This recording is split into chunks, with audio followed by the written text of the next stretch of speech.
Donald Trump is doubling down on claims he made over the weekend that he saw thousands of Muslim Americans in New Jersey celebrating after the September 11th terror attacks.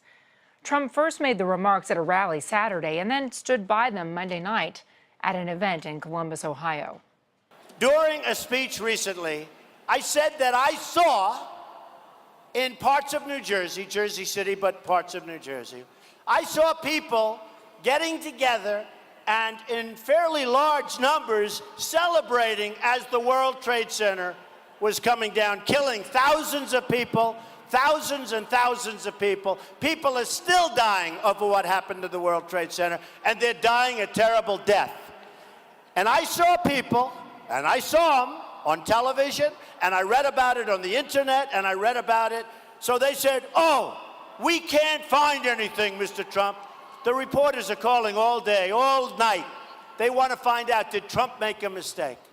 So I have some good people.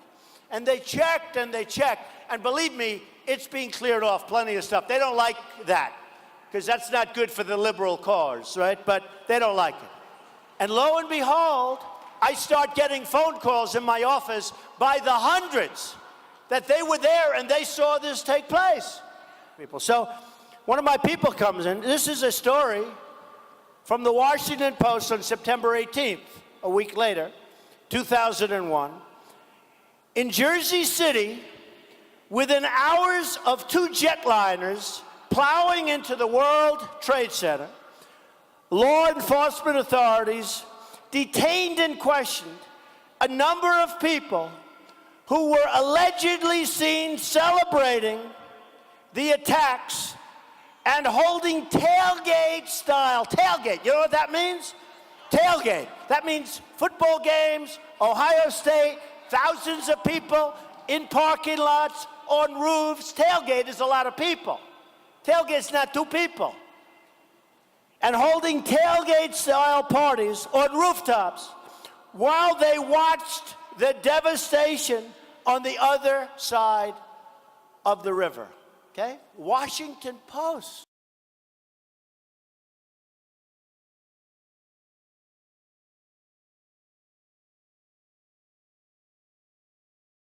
I grabbed my binoculars and I could see the towers from my window. And this is where I'm looking. And all of a sudden, down there, I see this van parked. And I see three guys on top of the van. And I could see that they were like happy. You know, they didn't look shocked to me. You know, they didn't look shocked. There was a group of Israelis, some of whom later were revealed as Mossad assets, who were arrested after cheering and high-fiving and videotaping the crash of the airplanes into the World Trade Towers.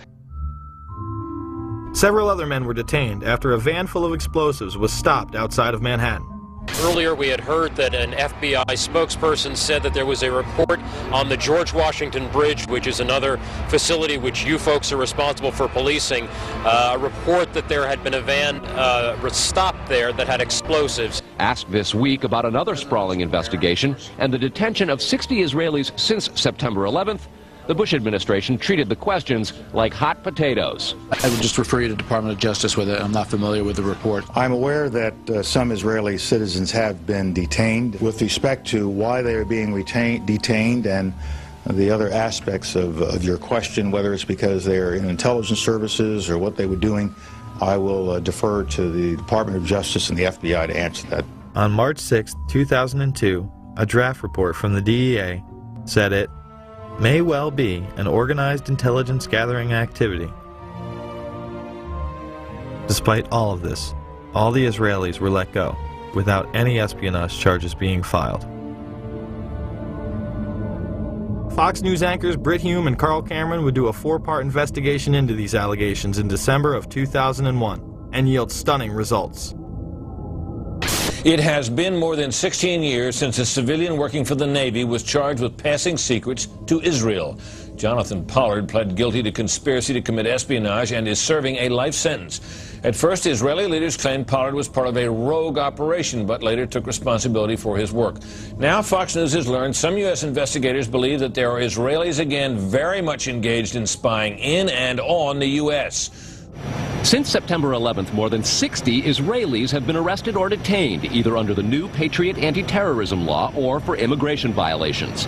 A handful of active Israeli military were among those detained, according to investigators, who say some of the detainees also failed polygraph questions when asked about alleged surveillance activities against and in the United States. Investigators suspect that the Israelis may have gathered intelligence about the attacks in advance and not shared it. A highly placed investigator said there are, quote, tie-ins. But when asked for details, he flatly refused to describe them, saying, quote, evidence linking these Israelis to 911 is classified. I cannot tell you about evidence that has been gathered. It's classified information.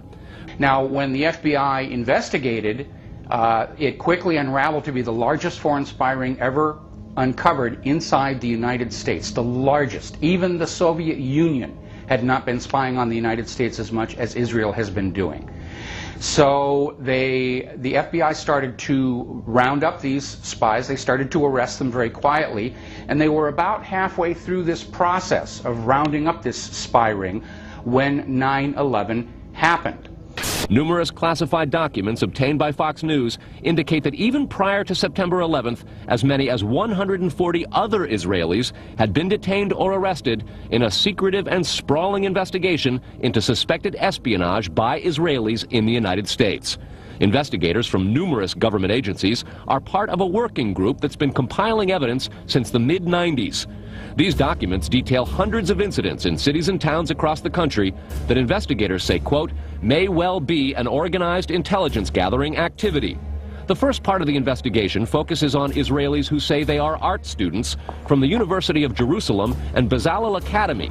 Documents say they, quote, targeted and penetrated military bases, the DEA, FBI, and dozens of other government facilities, and even secret offices and unlisted private homes of law enforcement and intelligence personnel. The majority of those questioned, quote, stated they served in military intelligence, electronic surveillance intercept, and or explosive ordnance units. Because this is the elephant in the room that nobody wanted to talk about. And this is one of the documents, a 61-page DEA document that I went over and over and over and connected Israeli Mossad bomb experts to an art group that were traveling around the United States and to an art group that gave themselves the name of Gelatin. So are you there? I'm there. So you got those pictures. Yeah.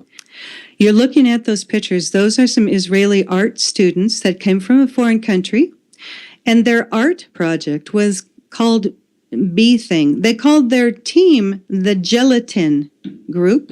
And just so you understand this, gelatin is often referred to gelignite or blasting gelatin. It's also referred to as blasting jelly, but gelatin, and they later on changed their name because people started waking up to this.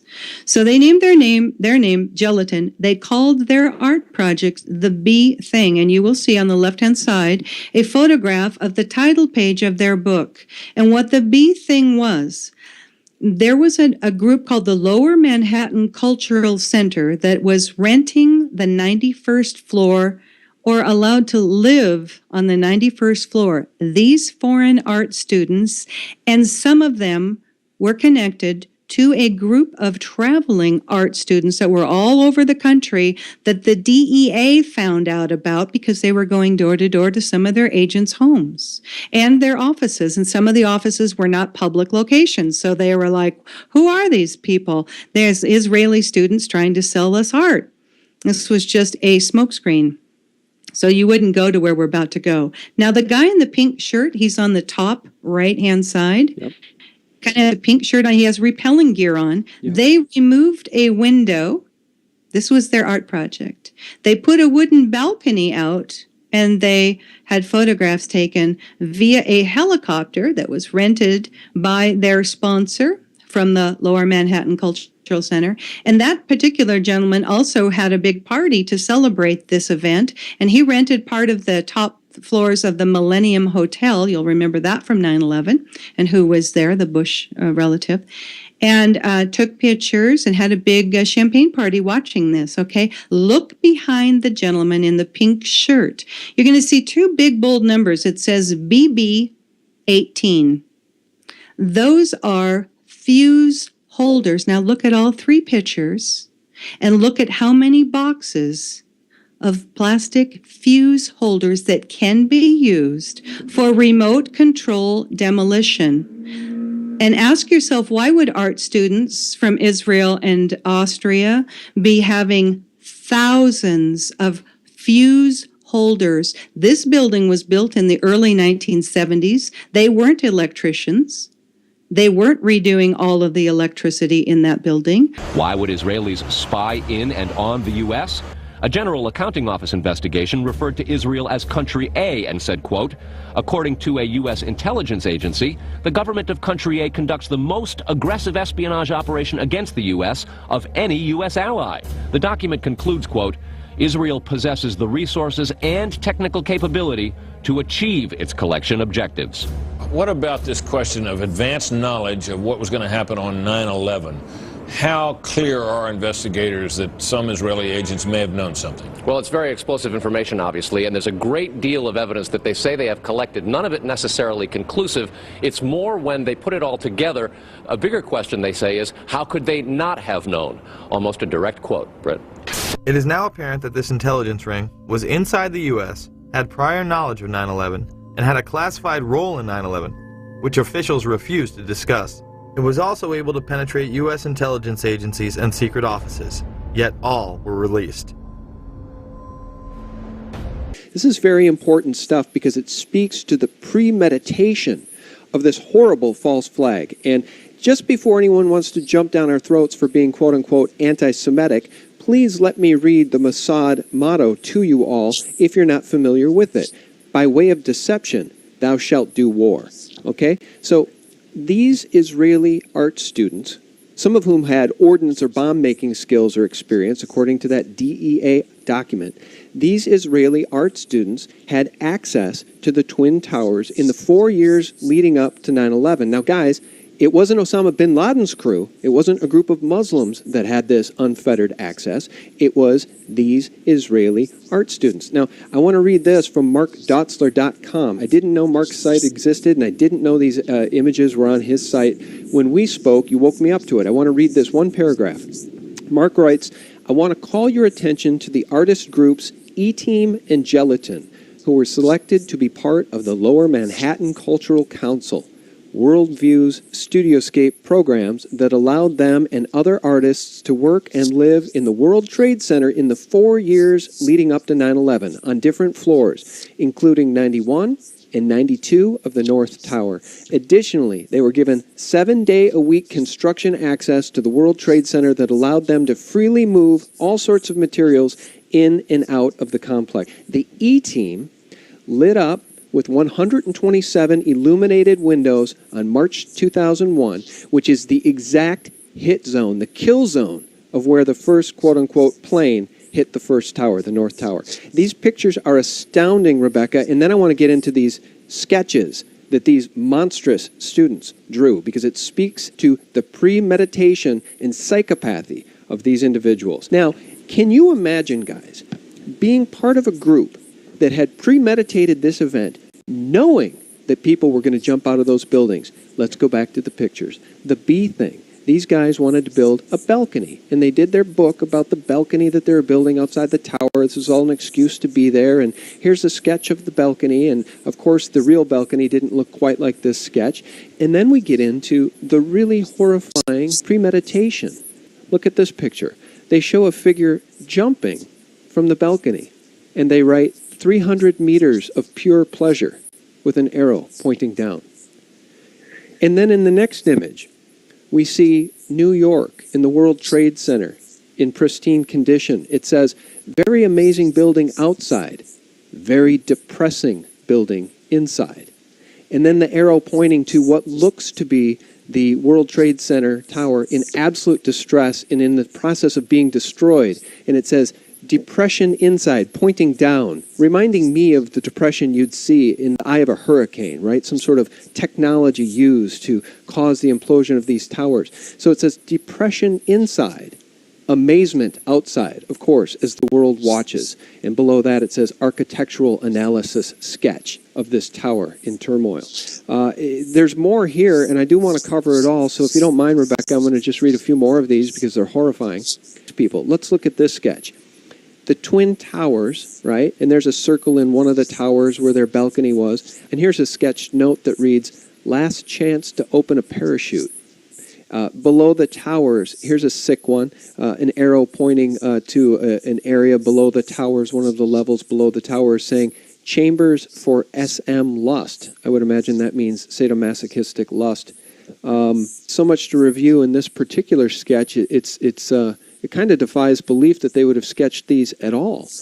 And in this next sketch, there's this very strange symbology, almost of a ray, I think, extending from the World Trade Center, maybe down to that Woolworth building.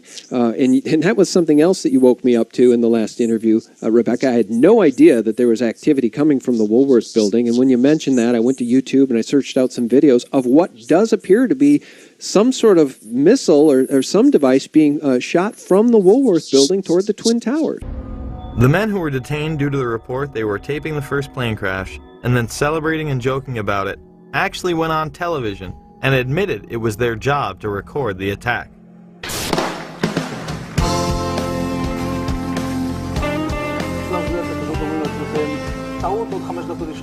And at that point we were taken for another round of questioning, this time related to our allegedly being members of Mossad. The fact of the matter is we are coming from a country that experiences terror daily. Our purpose was to document the event. How could they have known about the attack? And who sent them to document it? The evidence points to a large intelligence network inside the United States that had teams on the ground, such as the ones recording the attack, and electronic surveillance teams gathering information.